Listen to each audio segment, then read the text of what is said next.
we are going to record this and we will upload this in our YouTube channel. At first, thank you so much for selecting Go with WP as our official media partner for WordCamp Asia.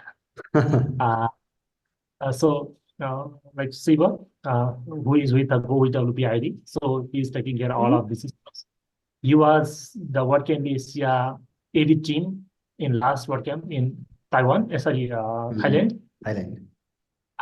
So he was the edit, he was the organizers, and this time, instead of being in the organizing team, he chose to become the part of media. Yeah, just capturing the moment, a discussion and conversation. So that he can help in a That's cool. different way. Anyway, thank you for going to WP as well. Yeah, Blake, I think it's better that you are not celebrating the New Year in a very aggressive way, so that you can contribute your more time for WordCamp Asia work. I know the workload that communication team has, like lots of emails, like newsletters, blah, blah, blah. And like from the local team, like I think local team are more active than any other rest of the team because they are hosting the biggest event in their city. So it's their responsibility as well. But still, we all respect the hard work that you are doing, sending emails and other stuff. Last year, do you know last year, WordCamp was in 17th February, 17th, 18th, and 19th, and my wedding was on February 10th. So I have to like prepare both like my wedding ceremony as well as WordCamp Asia. And lots of my family members and relatives were gathering in home. And at that time, I was sitting in a team leaders meeting. And probably 3 days before in a team lead meeting, I shared that I'm getting married on this date. And at that time, John was angry with me and said that, what you are doing here, go, stop it and go and celebrate your wedding. And probably John is in the same place this time. So he's getting married, I guess. So yeah, sometimes like some of the important thing will collide in between, and we need to like give time in a priority basis. Like I get married just before WordCamp, like 7 days before the WordCamp. That is why I was able to take my wife in her first WordCamp. So she was with me as well. So my wife is not from WordPress background, but she attended her first WordCamp, that is the flagship one, and attended the first meetup in India. That was the international meetup. So that it was actually fun. So actually, we don't do any introduction or things like that. We simply introduce our speaker. And rest of us will listen, and yeah, and the important things will capture, recorded, will be uploaded in YouTube, so anyone can watch anytime. So Blake, the floor is yours. You can share your introduction and how local teams are doing, how communication team is doing for WordCamp Asia. Okay, I'm Blake. I'm from the communications team, and also I'm part of the local team. So I'm from Taiwan. For communications team this year, we're doing all the marketing works and also the website. So we have some strategies along the year, and now we're getting into the last month of the event. So you guys know that there's only 29 days till the event. And this month we're focused more in local people because it will be really hard for people to plan a trip to another country. So this month we're going to focus on our local community. So that's part of the local team's job too, because we can see that it's a challenge for people in Taiwan because our native language is not English. So a lot of people, when they see the contents and when they see the website and they see all the speakers are going to speak English, that will be really challenging for them. So recently we're doing some traditional Chinese contents to share in the Facebook group, and also doing some paid ads, and also want to let people know that it's okay if English is not their first language, because we're going to have captions for in Chinese. So that will be fine for them, and just make them feel more comfortable, because a lot of Taiwanese are shy, I would say. They feel awkward to talk to people like strangers or networking, and it's not just like we would do it in a daily basis. So we're trying really hard to make them feel welcoming, and also people here are so friendly and supportive, and they will be fine. Yeah, Yeah, but that's what we have been doing. yeah, but I don't think like they are shy. Like I got a chance to visit China, like mainland, not the Taiwan and not Hong Kong, but mainland. But like Chinese people were also like, as you said, they are really supportive. Whenever we ask the destination or where is Mac or any like restaurants, they instead of showing the direction, they usually take us to there, and like they really take us there too. So Chinese people are really supportive, and as you said before like English is a problem, but we still have like AI translation and other stuffs, and it's like have to encourage the local people to attend. But still, like in context of Nepal, that what we used to do before in our WordCamps, like when we started our first WordCamp in 2012, at that time, we visited like different colleges, universities, and like share the information about WordPress. At that time, WordPress was like very new as well.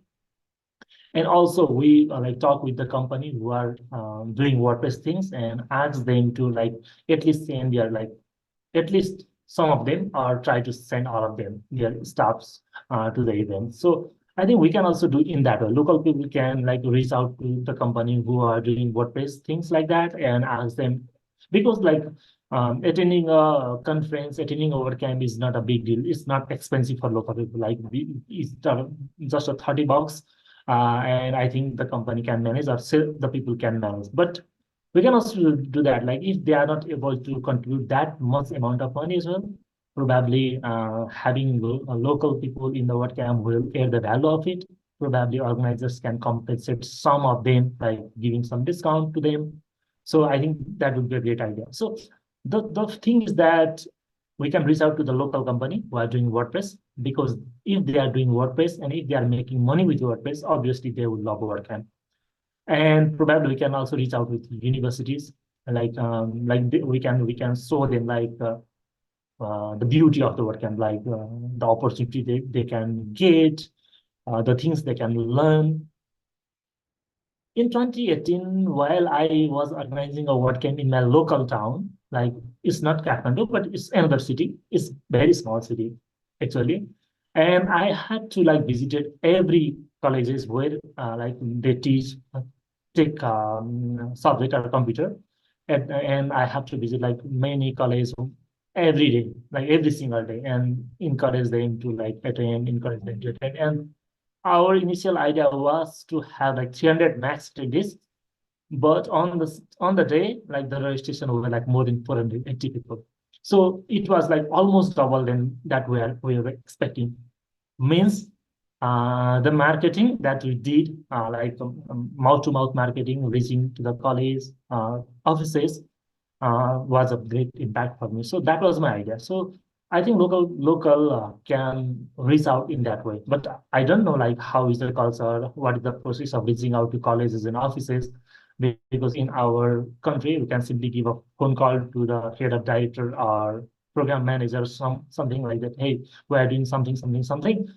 Can you like provide us opportunity to talk with your students, and they will provide the like class, and we can deal with that. And another like happy moment for me was my university like principal gave me a call just before the event at that time and said that I heard a good news about an event that you are organizing. Can I attend? And that was a like happiest call for me at that time. Yeah, Blake, I think you were supposed to say something.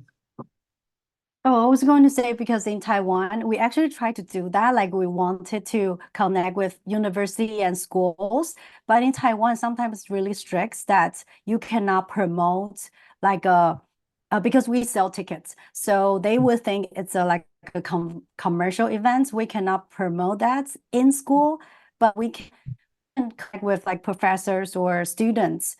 But then, it's Lunar New Year right now. So before we send them, it was like the end of the semester and no professors was really focused on things that out of their curriculum, or they're trying to grade their students, or they were trying hard to like end of semester. So it was kind of challenging for us to connect with them, but we are planning to do it again after the winter vacation, because during this time, no one is in school.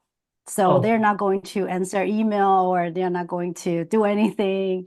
So, but I think that's a really good suggestion. If there's anything that you would suggest us to put in the contents that would attract students, I think that would be helpful. Yeah, exactly. Like you recently organized a WordCamp Taiwan, right? Sorry, Taipei. So like how many attendees were there? In WordCamp Taiwan, it was about like 300 to 500. So can't we expect like 50% of them are attending WordCamp Asia? Yeah, we thought like most of people would come to WordCamp Asia, but Oh. I think so far we don't have that many, but we are aiming for those people will come back to WordCamp Asia. But at the same time, it's still the language barrier that they think. And also because of WordCamp Asia, it's on Thursday, Friday, and Saturday. And in Taiwan, sometimes it's really hard to take days off, and companies don't really appreciate their employees to go to this kind of events and just take days off. So yeah, I think that would be a challenge for people here, but we are trying to make them to see the value that to come to the event is even more important than their daily work. It's just a day, like non-contributor day is full, so they just come for Friday and then Saturday.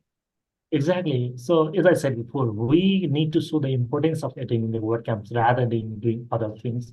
And probably those who are going to miss this time, probably they will regret it. We can also like deliver something like that because exactly they are going to miss the biggest tech event in Asia for the open source platform. I think we can talk in that way. And I know like you have lots of experience about organizing things, and I don't think I need to explain it. I think someone is ringing. I'll get.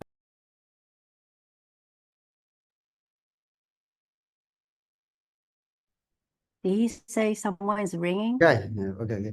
And we can also talk about the preparation or the general practice that we are doing at WordCamp Asia 2024. We can also share that kind of insight to the other WordCamp organizers. It can be helpful for them also. We can share that also.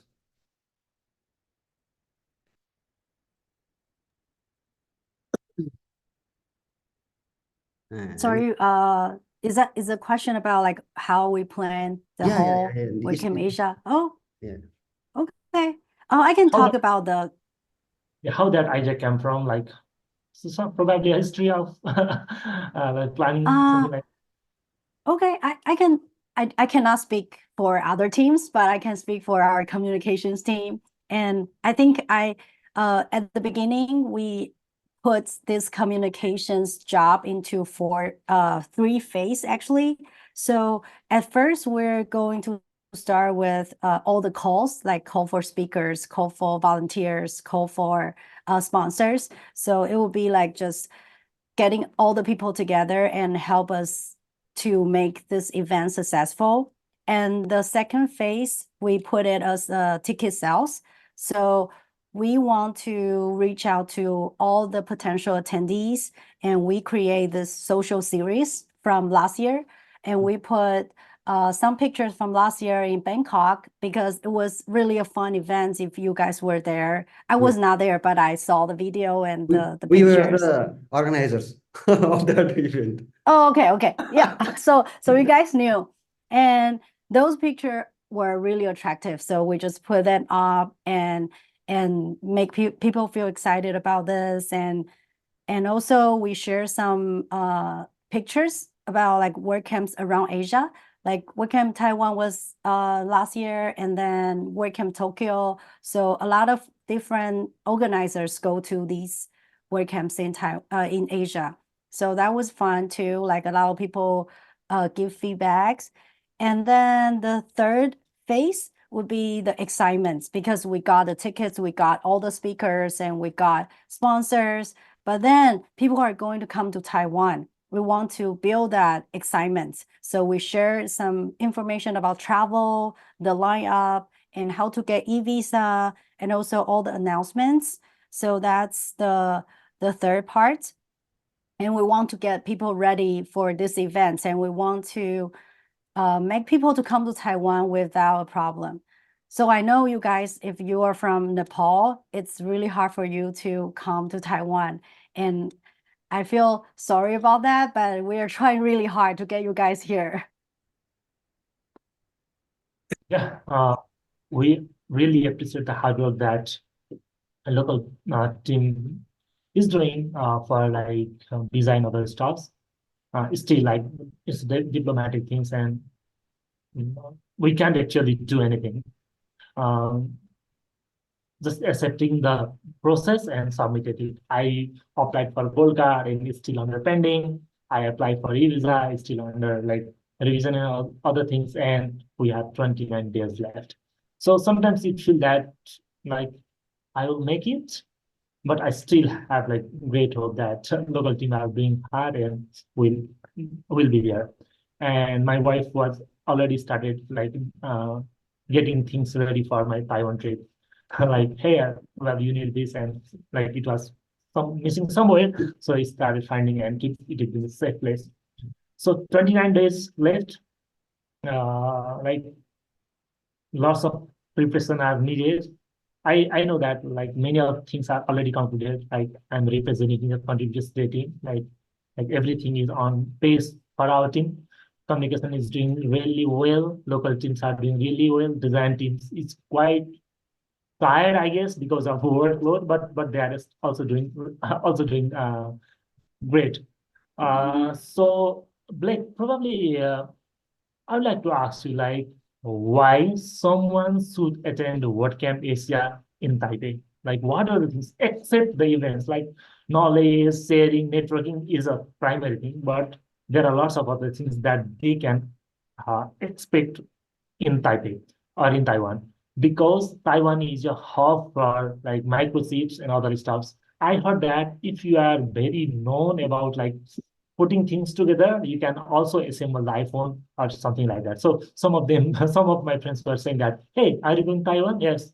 Then buy all the items of iPhone and merge it and make it a new one. So like, what are the things that those who are interested in that part as well?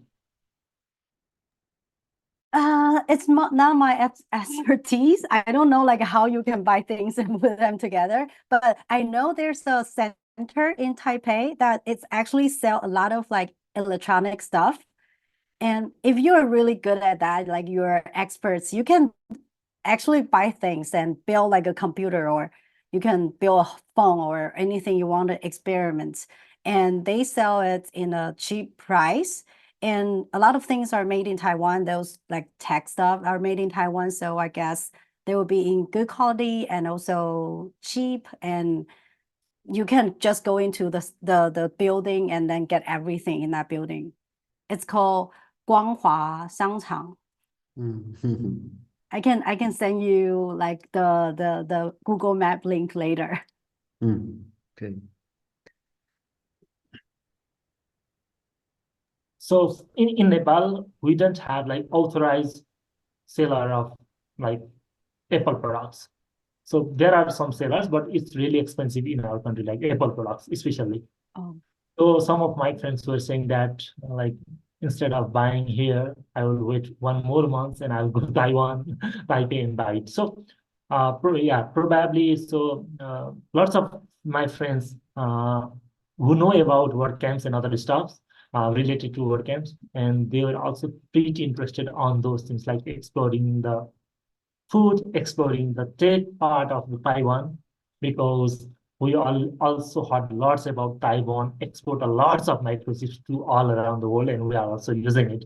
So probably there are so many people who are looking for that opportunity as well. Some of them are planning to go there and trying to start some businesses from there to their country as well. So probably that is also a good opportunity that you guys are creating.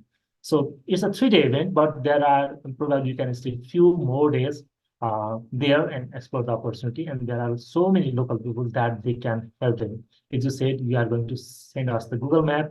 Probably when we reach there, probably you will book a cab and take us there. Probably we can do in that way. So Do you mind if I ask what's the electricity volts like in Nepal?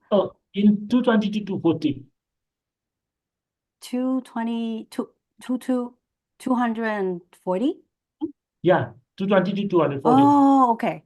Okay. So that might cost, like if you buy any electronic device, you have to make sure that you can use that in your country, because in Taiwan it's 110. So it might like blow up when they plug into 220 plug. So you might need to like a converter or something. We don't have converter. Like for example, how do we charge our phone there? Oh, your phone. If phones are okay, because phones usually comes with the converter at the top. If it's like iPhone or Android, usually it's fine.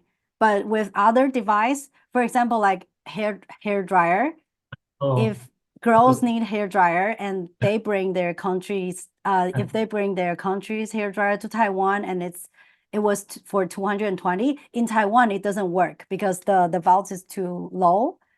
But if you buy a hair dryer from Taiwan back to your country, it will burn up. Yeah, I think there is a post in WordCamp Asia site about this information. So I think there is information about this, like boards and other stuff in WordCamp Asia site, right? Yeah. So because that happened to me when I work in China, because in China I think it's 220, so my hair dryer just blow up. Yeah. So if you want to check like all the relevant information, so it's better to go to WordCamp Asia site /news. Those who are watching this video, go to WordCamp asia.wordcamp.org/2024/news. If you go there, you can find lots of other information, the places that you can visit in Taipei, Taiwan, and who are going to speak, and other information like travel, how to take MRT, coins, useful apps, lots of information is in the WordCamp Asia site. If you are attending or if you are traveling to WordCamp Asia, or if you're traveling to Taipei, so you can use that page to get lots of other information. So we have another question here. How about laptop charger? Laptops are you to find it interesting? Yeah. So they come up with the adapter. That is what Blake is mentioning. If something comes with adapter, it will work fine. But if something is not come with adapter, for example, if you have a PC, like they usually never come with adapter. At that time, you need to adjust those things. Like I think we call it stabilizer. Probably you can use it. And some of them might buy some souvenir for their family or for their like wife or family members or for their kids. So what are the souvenirs that we can get and where we can get like cheap? And we need to do bargainers, or like it's a fixed price we can get there. They are, I would say we'll put it two parts. One is the things that you use, and one is the thing you eat. So let's talk about the food you want to buy first. And Taiwan is very famous for tea. So a lot of people come here to buy tea. But I know Nepal is very famous for tea too. So I'm not sure if you want to buy tea from Taiwan. But you can buy oolong tea, because oolong is the tea tree that would grow in higher mountain. So in Taiwan, oolong from Ali Mountain is very famous. You can get that. And also, we have this pastry called pineapple cake, and That's it's like a square and sweets, and it's just very good. There are different brands you can get. And also you can buy this sun cake. So it's white and flaky outside and also sweet inside. So that's something you can buy. And let me think, what are other, there are some treats in Taiwan that if you go to like a shop, you can see a lot and you can just choose whatever you like. And you don't bargain. In Taiwan, most people don't bargain. You will see a price tag on it and it's that price. So yes. you just go there and see the price tag and you go to the machine and they will beep and then that's the price. But with the vendor, like a small vendor, you probably can bargain if they give you a price and you can try, but usually people don't accept. So it's not like Vietnam or Thailand, you can just cut it like 50%. They might be like very unhappy. You might can say, hey, give me some discounts, and they will give you like 10% off, but not like, oh, 50% off or like 30% off, that kind of thing. Yeah. And for the things, I think you guys can buy like chopsticks. I think a lot of people come to Taiwan want to buy chopsticks because the quality is really good. But I don't know if do you guys use chopsticks at home? No, that, Okay, so it would be just like something fun to have. yeah. Also, So oh, go ahead. in Nepal, like we import all the ready-made clothes from China. So what is the possibility of buying clothes over there? Clothes, like Yeah, the clothes. yeah. Not a lot of people come to Taiwan to buy clothes because it's usually more expensive in Taiwan, and sometimes it's also made in China or made in Vietnam or made in Bangladesh. So it's not something a lot of people come to Taiwan for, but you can buy like Laptop, MacBook, crafts. iPhone. Oh yeah, something like That that. kinds of gadgets. Video game, PS3. So yeah, probably gadgets. Yeah. Now, so okay. Instead of like taking like less money, try to fill your credit card with like lots of amount of money and try to buy some gadget over there. I heard that we are going to get some like cheap or like quite cheaper than our country in Taipei. Let's try it. You can check the pricing of some gadgets online, and you can go to the shop and ask them. I usually do that. Like before going to the like shop, I usually check the online price. And when I check the online price, and I will go to the shop and ask them like some discount. So I usually do that as well. Okay. What about the most popular visiting spot around the our event venue or city? Just visiting stuff or mountains, temples. Like sightseeing Yeah. spot. Yeah. There's a mountain called Elephant Mountain just next to the station is next to Taipei 101. So you can so our venue is next to Taipei 101 and the station is also called Taipei 101. You can take one stop and then to the next station called Elephant Mountain. And there's a mountain in the city. So you can actually walk from the subway station and if you go onto the top, you can see the whole Taipei skyline and the building, the Taipei 101 building, and it's really beautiful. But it's not like easy hike because it goes all the way up with stairs. So sometimes it can be tiring. But I think for you guys, you look all fit, so you'll be fine. But I think that's a really beautiful place to try. And also Taipei 101 in that district is like a very famous nightlife bars and clubbing and shopping, all the fancy stuffs are there. So if you want to experience some nightlife, and in Taiwan, it's very free. You can drink outside, you can drink until like midnight or anytime you want. And you can also go to like a convenience store and drink there. And so you can go like a lot of bar hoppings, and you can drink outside with some friends. You can drink outside with some strangers or some friends from WordCamp Asia. So that would be really fun in that area. And also, if you like cultural stuff, I would definitely recommend you to go to Cheng. So it's not very near to our venue, but in Taipei, it's very small. So it would take you like maybe 20 minutes in car or 30 minutes on MRT to get to that part of the city. It's on the west, but it still has all the buildings from like a older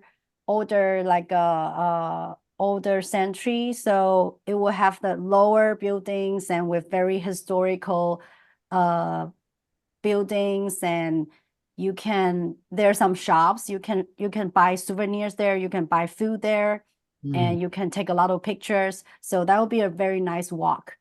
I think we also include that in our on our website. It's under travel, so we put some spots and some things you can do, and also included in our last webinar. So if you are interested in some secret spots, you can check out that webinar. Yeah, as I said before, like all of this information that Blake mentioned is already covered in WordCamp Asia site. If you visit WordCamp Asia site, under the travel menu, you can get like visa information, gold card information, foods in Taiwan, hotel options, probably transportation, and useful apps that should be in your phone, like Uber, Taipei free tours, and bubble tea. One thing, like on the top of that, I'd like to ask you one thing, like we probably stay like 5 to 10 days in Taipei. So it's better to buy a ticket for MRT before the travel, or we can buy a card that will valid for a few days. Is that a good option? You can buy this card called Easy Card, and you can with this card you can take all the transportation like MRT, bus, and even some taxi will take that card, but not all taxis. So on all the public transportation, you can use that card. Even out of Taipei, if you go to Taichung or Kaohsiung out of Taipei, you can still use that card. So that card works for all of Taiwan, and you can use that to pay small amounts in convenience store. For example, if you have 100 on the card, you can buy like a beer or something. You can just tap that card, and they will charge from there. And the card costs you about $3, $3 USD. And when you want to leave the country, you can go to the MRT station and say, oh, I actually want to get back the money in this card, and they will give you back the money. Okay, sounds good. So it's a 3 USD to get that card, and we need to put money on it. Yeah, it's 100 Taiwan dollar. Yeah, so we can easily top up that card in MRT station, right? MRT Okay. station and also convenience stores. So convenience stores are everywhere in Taiwan. You can see like 7-Eleven, Family Marts, OK Marts, or anything like one block with 2 shops, or there's one and then the other size one. So you don't even have to cross the street. So you can go in there and you say you want to top the money, then they will do it for you. So yeah, that is the beauty of like traveling abroad, because we don't have that type of small shops in our country. And like we usually use cash rather than tapping those cards. But these days, some of the malls and big restaurants started accepting that, and it will be fun, I guess. So I think I recommend to have that card so that you can put the money and you don't need to like worry about the chains or something like that. It would be more convenient for us. Okay. Another important thing, when we just land in the airport, probably we'll look for the connectivity, right? So where is our hotel, how to reach there, something like that. So what is the option? While I was visiting Philippines few months back, at that time I purchased eSIM from my country using PayPal, and I installed eSIM on my phone. And when I just landed there, it was started working automatically. So what is the option in Taipei or in Taiwan? One thing, you can also buy the eSIM from your online, and you can install that before you landed. And also in Taiwan, if you're a foreigner, you can, in the airport, you can go to buy the SIM card, and it's unlimited. You can choose from, if I don't remember it wrong, you can choose it from 3 days, 5 days, 7 days, 30 days, and it's unlimited. And for 30 days, it costs you about $30, $30 US dollars, like 900 Taiwan dollars-ish. So it's very easy, and the internet is very fast, so you can use that. But eSIM is really good option. But I would definitely recommend you to do it in the airport, because outside of airport, if you go into Taipei, it will be really hard for you to get a SIM card. I don't think like foreigners can go into like a shop and just say they want to buy SIM card. It's not easy like that. So we'll get eSIM as well in airport, right? Not only the physical SIM. I'm not, at this one, I'm not sure, because I never seen eSIM in Taiwan's airport. I think eSIM is usually operated by other companies. So in the airports, we only have the major companies, the telecom companies in Taiwan. But the eSIM, I think sometimes it's like internet from Hong Kong or internet from other countries. So it will be like roaming, but they cannot sell that in the airport. My phone only support eSIM, so I was quite worried. I think eSIM works really well for me when I travel. Yeah, but people, not many people have that kind of gadgets. They have to install physical SIM. Yeah, probably I need to take another phone as well, and I can put that SIM on it and provide the hotspot, and I can use it on my phone. Probably I'll find, I'll probably find a way to use it. So, and if you are probably going in a group and living in the same hotel, probably you can also use the shared SIM as well. I mean, purchase in a group and use the hotspot, and you can use by its saving. So it will be even convenient. And while traveling, we also need to worry about the money. Saving money while traveling is a good thing. So yeah. And I would like to add that if you guys are not like a big internet user, for me, because I'm really bad at directions, so I always have to use Google Maps. But if you can accept that you have like a short amount of time that you will lose internet, if you are okay with that, most places in Taipei has Wi-Fi. If you go to a restaurant, they will have Wi-Fi. If you go on, sometimes in the station, like Taipei station, they will have Wi-Fi, and hotel will have Wi-Fi, our venue will have Wi-Fi. So you will probably lose Wi-Fi on the bus or like on the MRT. But if you get to the next destination, you will link to another Wi-Fi. So if you don't want to get a SIM, that would be an option too. Yeah, that is why I suggested to have a like SIM in a group, so that in case of emergency you can use that. So this is a good way to save money. So yeah, instead of like installing different SIM and spending $30 each, like rather than spending $10 each, and you can have party with that saving dollar. So okay, lots of people probably thinking about, while watching this video, probably they are thinking about what is the cost of drinks over there.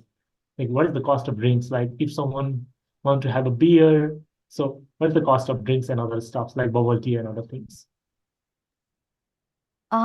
If you go to like a beer bar, like a craft beer bar, it will cost you about $5 to $7 to have a nice craft beer. But if you go to like a convenience store and just grab a Taiwan beer, then it would probably like $1 or $2. So the price difference. And if you want to get like boba tea, usually it's $2 for like a big one, like 500cc big one. And if you want a fancier one, you want to add a lot of things in your boba tea, it can be like $3. So it's around that range. It's not very expensive. Most expensive thing in Taipei is the housing. So the hotel would be the most expensive things you spend on. Yeah. It's very expensive. Yeah, that is why like some of my friends were suggesting that like even the hostel cost is like similar to the 3-star hotel that we can get in Kathmandu. Do you know, like if we spend like $20 to $25 per night, we can get 3-star hotel in Kathmandu. Not with a small room, with a big room, like a balcony of like big like washroom and something like that. So like one of the things that I found in Taiwan is like hotel options are quite expensive. It's something like crazy for us. And what about food? Food cost? What about food? The cost of food? Cost of food, it's a big range because you can get, if you want to just like everyday food, it can be really cheap. You can go to like a local food, like a small restaurant. It costs you for like $3 for like a bowl of rice and then soup and some meat.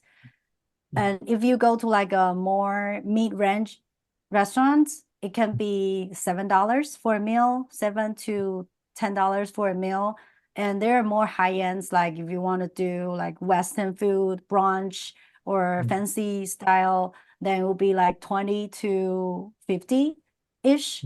So it's big range, but for people who want to save money, it's easy to do it in Taiwan because you can always find the cheap options.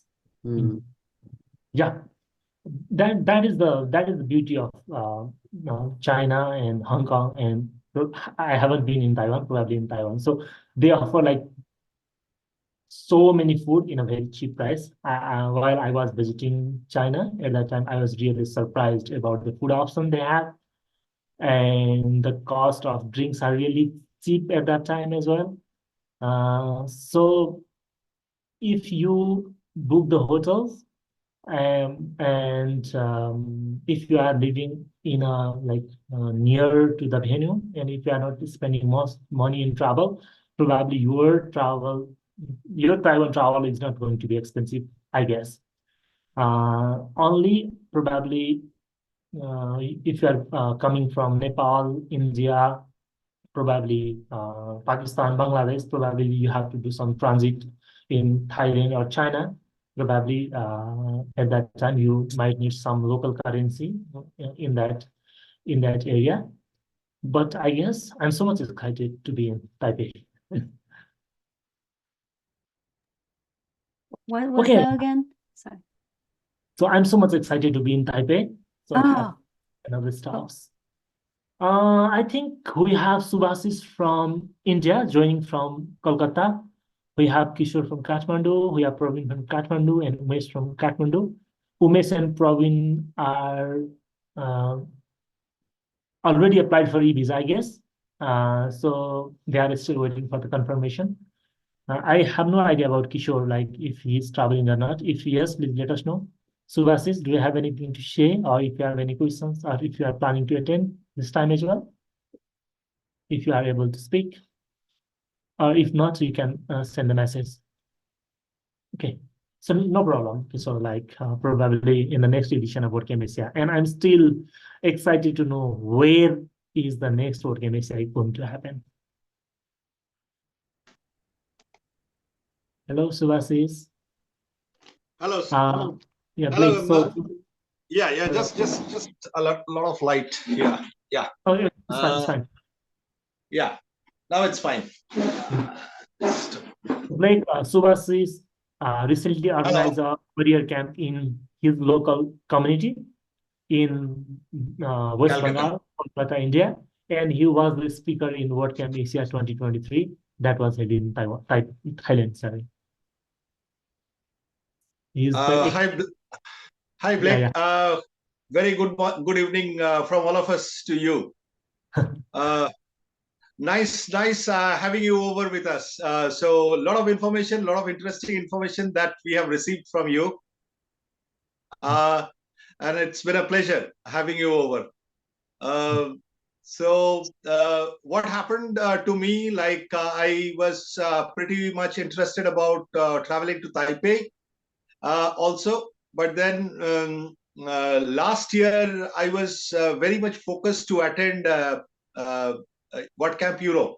I couldn't make it because of the finance. I couldn't support myself because Europe is a huge affair and there are a lot of money needed. So I couldn't make it. So this time I want to make it to Europe. So that is why, within 2 months, 2 back-to-back events, it's really difficult to manage, like one to Taipei and another to Europe in Italy. So I dropped the idea at the very last moment, though I almost was going ahead with the travel to Taipei. So I'm just dropping my idea of visiting Taipei this time, but I will surely make it. I know this is a very wonderful country and a wonderful city, and you guys, the hosts, are really very warm. I could speak to some of the guys in the organizing team, and there are a lot of my friends from Nepal who are in the organizing team as well, like Ganga and Surendra and